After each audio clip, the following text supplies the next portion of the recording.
No, we are discussing about collision. अब collision को आप एक नए एंगल से देखते हैं। ये एंगल है न्यूटन का। देखिए न्यूटन ने, मैंने आपको पिछली बार भी बोला था, न्यूटन के ऑब्जर्वेशन बहुत ही ऑर्डिनरी लेवल पर रहते थे। बहुत छोटी छोटी चीजों को ऑब्जर्व करके उन्होंने दुनिया को बदल दिया। अभी तक जब हमने कोलिजन पे डिस्कशन किया तो न्यूटन देख रहे हैं कि जब टू बॉडीज कोलाइड होती हैं, इनका मटेरियल बहुत इंपॉर्टेंट रोल प्ले करता है। मतलब बॉडी बनी किससे? दो प्लास्टिक बॉल को टकराएं, दो रबर बॉल को टकराएं, दो मेटल बॉल को टकराएं, कोलिजन के इफेक्ट अलग अलग आते हैं। पक्का? न्यूटन ने इसको ऑब्जर्व किया एक्सपेरिमेंटली और उन्होंने बताया, लॉ ऑफ रेस्टिट्यूशन क्या कहता है? न्यूटन ने बताया कि when two bodies collide, the velocity after collision, the velocity after collision depends on the matter by which bodies are made. Body जिस मैटर से मिलकर बनी है, वो मैटर, उसका नेचर डिपेंड करता है कि आपका कोलिजन किस प्रकार का होगा। पिछले डिस्कशन में मैंने बोला था कोलिजन की अलग अलग कैटेगरीज थी, elastic collision, in elastic collision and perfectly in elastic collision. जो क्लासिफिकेशन था, it is based on kinetic energy, जिसमें काइनेटिक एनर्जी कंजर्व थी। इलास्टिक कोलिजन जिसमें काइनेटिक एनर्जी कंजर्व नहीं थी। इन इलास्टिक कोलिजन जिसमें काइनेटिक एनर्जी का सबसे ज्यादा लास्ट होता है। Perfectly in elastic collision. पक्का? ये तीनों पे हम डिस्कशन कर चुके। रेस्टिट्यूशन के लॉ ने डिसाइड किया कि अब मटेरियल का इंपॉर्टेंट रोल है, तो वो जो मटेरियल का नेचर है उसका मेजरमेंट कैसे करें? समझा है सवाल? मैंने मान लीजिए टू बॉल्स है, ये बॉल रबर की बॉल है, ये भी बॉल रबर की बॉल है, दोनों एक ही डायरेक्शन में जा रही हैं। जिनमें कोलिजन हुआ, जब ये टकराएगी तब ये डिफॉर्मेशन होगा, दबेंगे बॉल, और उसके बाद फिर रिफॉर्मेशन हो जाएगा। राइट? बिकॉज ये बॉल रबर की थी, इलास्टिसिटी अच्छी खासी थी, लेकिन यदि कोई हॉलो बॉल थी और वो कोलाइड हो रही दब जाए तो वापस फिर से रिफॉर्म नहीं होगी। मतलब इस केस में वेलोसिटी में भी अंतर आएगा। तो ये जो वेलोसिटी थी, ये मैटर के नेचर पर डिपेंड करती है। तो मैटर का नेचर कैसे कैलकुलेट करें? द क्वेश्चन है कि इस मैटर की वेलोसिटी और मतलब कोलिजन के बाद की वेलोसिटी और मैटर के नेचर का क्या रिलेशन होगा? कोलिजन के बाद की वेलोसिटी, कोलिजन के बाद की वेलोसिटी और मैटर का जो नेचर है उसके बीच में क्या रिलेशन होगा? इस रिलेशन को उन्होंने कैलकुलेट करके दिया and this relation is known as coefficient of restitution. ठीक है? This relation is denoted by E known as coefficient of restitution. ये जो कोएफिशिएंट ऑफ रेस्टिट्यूशन है, ये बेसिकली एक रेशियो है। आप इसे निकाल सकते हैं डिफॉर्मेशन और रिफॉर्मेशन से। दो बॉडी टकराई, कितनी डिफॉर्म हुई और कितनी रिफॉर्म हुई, इसके रेशियो से निकाल सकते हैं। लेकिन फिलहाल आपने डिफॉर्मेशन और रिफॉर्मेशन और इसके लिए इलास्टिसिटी को बहुत डिटेल में नहीं पढ़ा है, तो इस एंगल पे अपन नहीं जाएंगे। दूसरा हो सकता है कि आप रिलेटिव वेलोसिटी से निकाल सकते हैं। तो चूंकि आपने वेलोसिटी पढ़ी हुई है, आपने वन डायमेंशनल पढ़ा हुआ है, इसलिए हम रिलेटिव वेलोसिटी से भी निकाल सकते हैं। कोलिजन में बेसिकली दो प्रकार की वेलोसिटीज होती है, वेलोसिटी ऑफ अप्रोच और velocity of separation. Before collision velocity of approach और after collision velocity of separation. ये भी क्लियर है एकदम आपको? जैसे कि मैं वही रिपीट कर रहा हूं तो बार बार समझा, कुछ भी नया नहीं, कॉन्सेंट्रेट करना। सुबह काफी कम लोग थे, मैं थोड़ा सा रिपीट कर रहा हूं, फिर आगे लाऊंगा। देयर आर टू बॉडीज, दोनों एक ही डायरेक्शन में मूव कर रही हैं। सपोज वन डायमेंशनल मोशन है, मतलब डायरेक्शन भी एक ही है। इस केस में इसका मास यदि m1 है और इसका मास, इसकी वेलोसिटी u1 है और इसकी वेलोसिटी u2 है। बिफोर कोलिजन हम u1 u2 लेके चलेंगे। इस केस में इनकी रिलेटिव वेलोसिटी कितनी होगी? मतलब दोनों की वेलोसिटी का डिफरेंस, किसकी वेलोसिटी ज्यादा है? तो इनकी रिलेटिव वेलोसिटी क्या होगी? u1 minus u2। मेरा क्वेश्चन है कि इसको माइनस क्यों किया? रिलेटिव वेलोसिटी को मैंने माइनस क्यों किया, प्लस क्यों नहीं किया? कोई भी। मैंने u1 माइनस u2 क्यों किया, मैंने u1 प्लस u2 क्यों नहीं किया, जबकि दोनों तो एक ही डायरेक्शन में जा रही है। रिलेटिव वेलोसिटी के केस में यदि सेम डायरेक्शन में मोशन हो तो सब्ट्रैक्शन होता है, अपोजिट डायरेक्शन में एडिशन होता है। सुबह समझाया था। अगर आप एक ट्रेन से जा रहे हैं इस डायरेक्शन में और दूसरी ट्रेन आपकी ट्रेन को ओवरटेक करी इसी डायरेक्शन में, आपकी ट्रेन की स्पीड थी 40 किलोमीटर, ये ट्रेन ने किया 60 किलोमीटर से, तो आप जब खिड़की से देखेंगे तो आपको स्पीड कितनी नजर आएगी? 20 किलोमीटर। बहुत आराम से ट्रेन आपके बाजू से निकल जाएगी। लेकिन यही ट्रेन अगर आप जा रहे थे 40 किलोमीटर की स्पीड से और ट्रेन अपोजिट डायरेक्शन से आ रही थी और आपने ट्रेन को देखा तो पलक झपकती है और ट्रेन ऐसे दिखती है, आपको महसूस क्या होगा जब आपने ट्रेन में बैठे होंगे? 60, मतलब आप एक्चुअली महसूस कितनी वेलोसिटी कर रहे होंगे? 100 किलोमीटर पर आवर, जबकि दोनों की स्पीड तो सेम थी। ये द कांसेप्ट ऑफ रिलेटिविटी, बहुत बड़ा कांसेप्ट है। इस कांसेप्ट पे सबसे अधिक काम किया था आइंस्टाइन ने, इसलिए फिजिक्स में आइंस्टाइन और न्यूटन को, मैक्सवेल को बहुत ज्यादा याद किया। क्लियर हो रहा है यहाँ पे? यहाँ पे मैंने माइनस क्यों किया है, समझ में आ गया? क्योंकि दोनों का डायरेक्शन कैसा है? सेम। जब कोलिजन हो गया तो इसकी वेलोसिटी कितनी होगी? v1।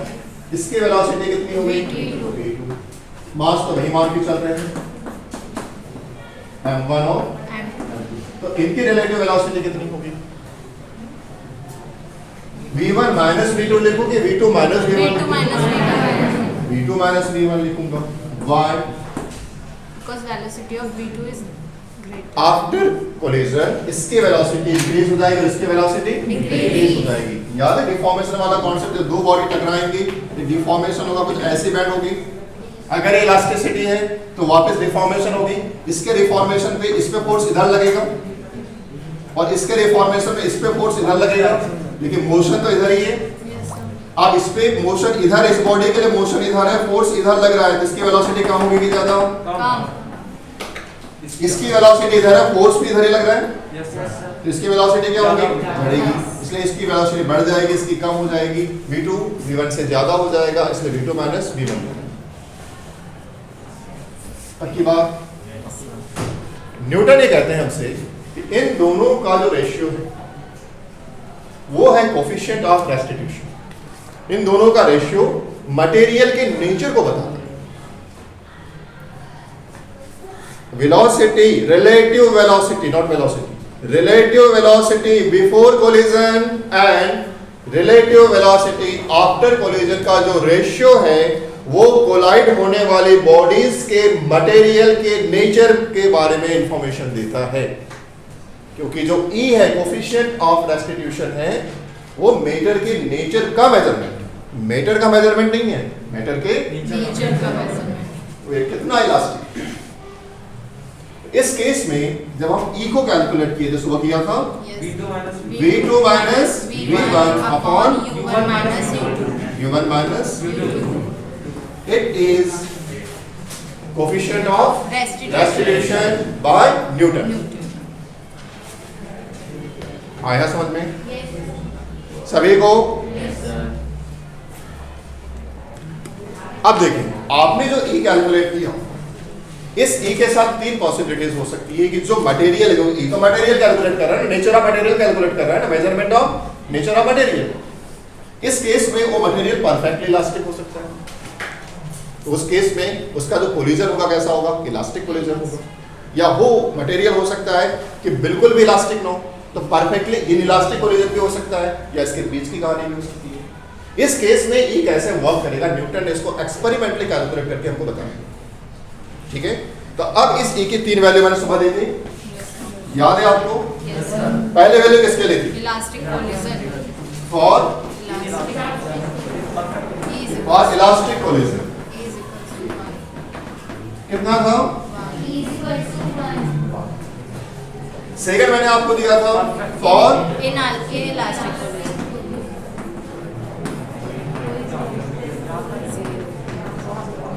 इसमें E क्या होगा? ग्रेटर देन 0 से 1 के बीच में, 1 के बीच में होगा। लेकिन यदि यही इनइलास्टिक कोलिजन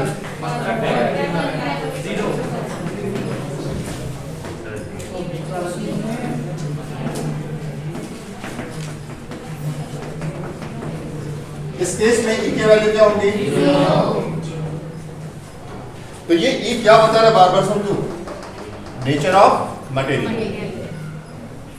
ठीक है, मतलब अब हम आगे चल के इसके बेसिस पे वेलोसिटी के कैलकुलेशन कर पाएंगे, क्योंकि यदि आपको बता दें ये जो बॉल थी इसकी ई की वैल्यू इतनी है, तो उस बॉल का मटेरियल का नेचर आपको पता है, तो न्यूमेरिकल में आपको दे देगा ई की वैल्यू क्या है। अगर न्यूमेरिकल में अच्छे से समझना, अगर न्यूमेरिकल में ये वाला वर्ड आ गया इलास्टिक कोलिजन, तो ई का देना जरूरी है क्या? नहीं है। क्यों? आपको ई की वैल्यू पता है। हो सकता है कि अगर उसको ज्यादा दया आ गई आप लोगों पे तो उसने बता दिया ई इक्वल्स टू 1 है, ये नॉट नेसेसरी। अगर उसने ये लिख दिया परफेक्टली इनइलास्टिक है तो क्या ई की वैल्यू देना जरूरी है? भी नहीं देगा। लेकिन अगर उसने बोला इनइलास्टिक कोलिजन क्वेश्चन में, तो वो क्वेश्चन में ई की वैल्यू जरूर देगा। ठीक है, तो तीनों पॉसिबिलिटी के मतलब न्यूमेरिकल अब 3 कैटेगरी के आपके अभी से तैयार होंगे, तीनों प्रकार के हो सकते। चले आगे, यहां तक कोई डाउट? ये मैं डिस्कशन कर चुका था, डबल समझा रहा हूं। ठीक है, अब अपन चलते हैं इसके डेरिवेशन पे।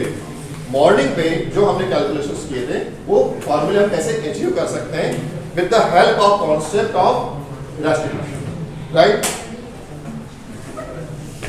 अगर मैं आपसे बोलूं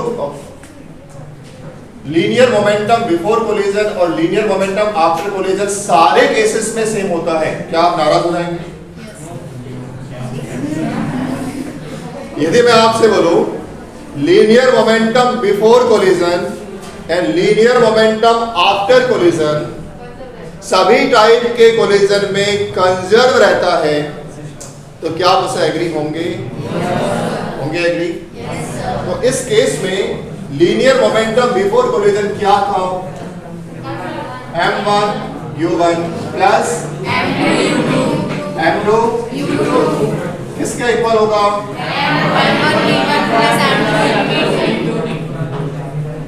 इसके इक्वल होगा। अब इस कॉन्सेप्ट को मुझे रिलेट करना है न्यूटन के कोफिशिएंट ऑफ रेस्टिट्यूशन से। तो अभी हमने तो कैलकुलेट किया था इसको, ठीक है? न्यूटन का कोफिशिएंट क्या था? A इक्वल्स टू बोले V2 माइनस लिख सकते हैं या इस समय ऐसा लिख दूं V2 minus V1 equals to A U1 minus U2। तो क्या इससे आप V1 और V2 के वैल्यू E के टर्म में निकाल सकते हैं? Yes, sir. तो V2 के वैल्यू कितनी होगी बोलूं? V2 equals to V1 plus agree? बहुत मुश्किल चीज तो नहीं है। अब हमने यहां पर velocity of second body after collision किसके टर्म में निकाल दी? कोफिशिएंट ऑफ रेस्टिट्यूशन के टर्म में। एग्री? अब इस वैल्यू को हम पुट कर दो किसमें? कंजर्वेशन ऑफ लीनियर मोमेंटम के कॉन्सेप्ट में। तो वहां मैं V2 की वैल्यू प्रेस कर दूं, बोले क्या होगा?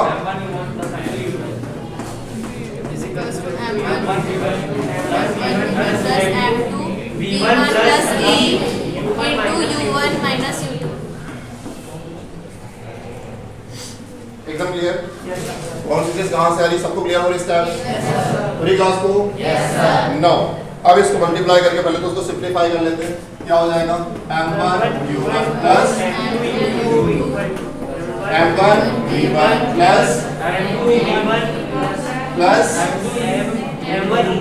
इसको ऐसे करें तो m2 a u1 minus m2 a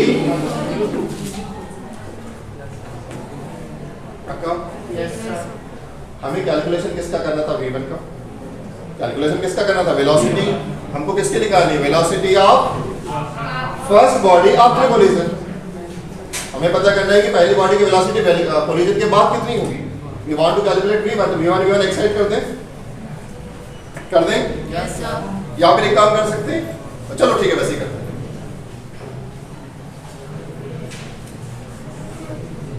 v1 की टर्म्स को आप एक्साइड करें, तो बाकी जितनी बची टर्म्स को इधर रहेंगे। v1 वाली टर्म्स कौन कौन सी देखो? M1 V1 M2 V1 दो ही है ना, Yes, sir. बाकी तो कुछ नहीं है। No, sir. चलो बाकी का इधर ले M1 U1 U1 वाला कोई और यहाँ पे साथ में रख लूँ M2 E U1. उसके बाद प्लस M2 U2 ये हो गया और minus Plus. M2 EX2. Just symbol change हो गया माइनस प्लस के कितना बच गया यहाँ पे M1 V1 M1 U1.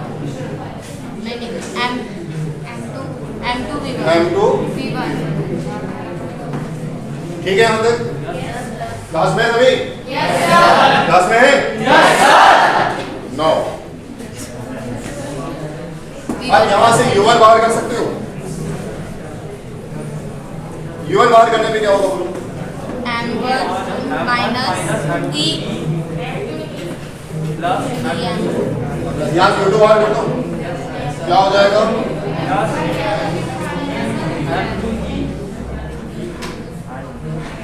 M2 U2. वहाँ पे प्लस लगेगा ना? M1 V1. U1 बाहर हुआ M1 माइनस E M2 यहाँ तक ठीक है प्लस यहाँ पे क्या बाहर किया U2 M2 प्लस U2 बाहर हो गया क्या बचा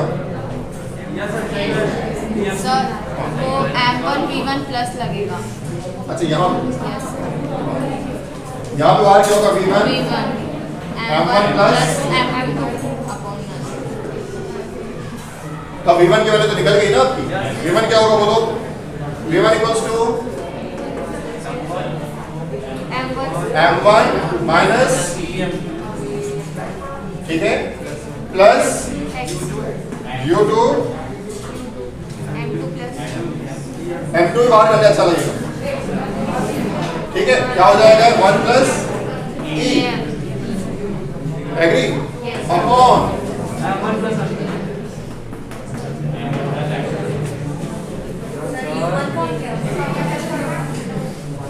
सर मिस्टेक हुआ है सुबह के फॉर्मूले से.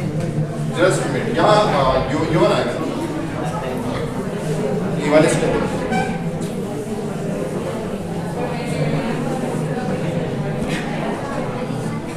U1 M1 minus EM2 E M2 plus 1 plus E. मैं उसमें M2 बाहर नहीं कर कर दे M2 U2 1 plus E लिख सकते हो ऐसा Yes, sir. चीज वही है अपॉन M1 plus M2 इसकी वैल्यू है V1. ये फॉर्मूला याद कर लें अच्छे से ये formula velocity of first body after collision को कैलकुलेट करता है velocity of first body after collision को कैलकुलेट करता है नोट भी करता है हालांकि आपके पास नोट से पहुंच गया होगा फिर भी नोट कर लें अगर V1 ही आएगा तो V2 कैलकुलेट करके बता सकते हैं चेंज कर सकते हैं Yes, sir. जहां U1 क्या कर दोगे U2 जहां M1 क्या कर दोगे M2